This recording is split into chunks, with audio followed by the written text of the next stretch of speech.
కేంద్ర ప్రభుత్వం 2025-2026 కేంద్ర బడ్జెట్ను ఇవాళ ప్రవేశపెట్టనుంది. పార్లమెంట్ బడ్జెట్ సమావేశాల నేపథ్యంలో ఆర్థిక మంత్రి నిర్మలా సీతారామన్ ఇవాళ లోక్సభలో బడ్జెట్ ప్రవేశపెట్టనున్నారు. దీనిపై దేశవ్యాప్తంగా పేదలు, మధ్యతరగతి ప్రజలు, వేతన జీవుల నుంచి పారిశ్రామిక వర్గాల వరకు ఆసక్తిగా ఎదురుచూస్తున్నాయి. బడ్జెట్లో ఏ అంశాలు ఉండొచ్చన్న విషయమై పలు అంచనాలు వెలువడుతున్నాయి.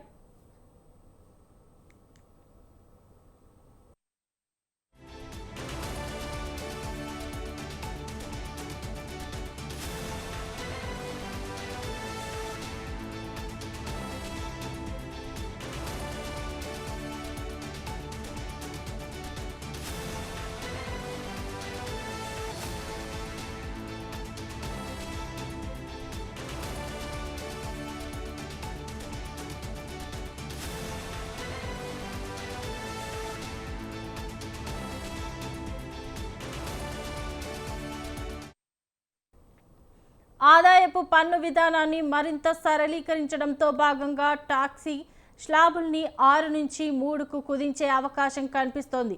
ప్రస్తుతం గరిష్ట పన్ను రేటు 30%గా ఉండగా దీనిని 25%కి తగ్గిస్తారని వార్తలు వస్తున్నాయి. మహిళలకు సాధికారత కల్పించడమే లక్ష్యంగా వారికి నైపుణ్య శిక్షణ కల్పించడంతో పాటు జన్ ధన్ యోజన, ముద్ర యోజన వంటి పథకాలకు కేటాయింపులు పెంచడం వంటివి చేయొచ్చు. మార్చితో ముగుస్తున్న మహిళా సమ్మాన్ సేవింగ్ సర్టిఫికేట్ గడువును కొనసాగించడం లేదా కొత్త పథకాన్ని తీసుకొని రావచ్చని భావిస్తున్నారు.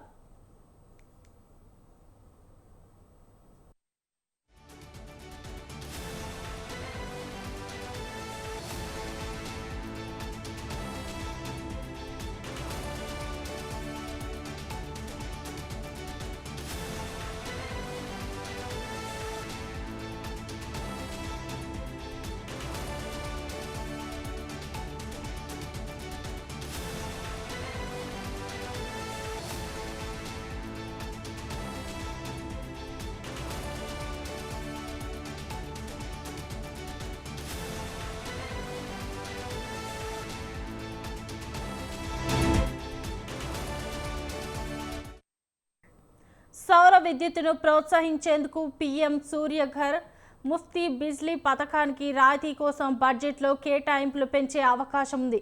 గ్రామీణ పేదల సొంతింటి కలను సాకారం చేయడానికి హౌసింగ్ ఫర్ ఆల్ పేరుతో సాయం చేయనుంది.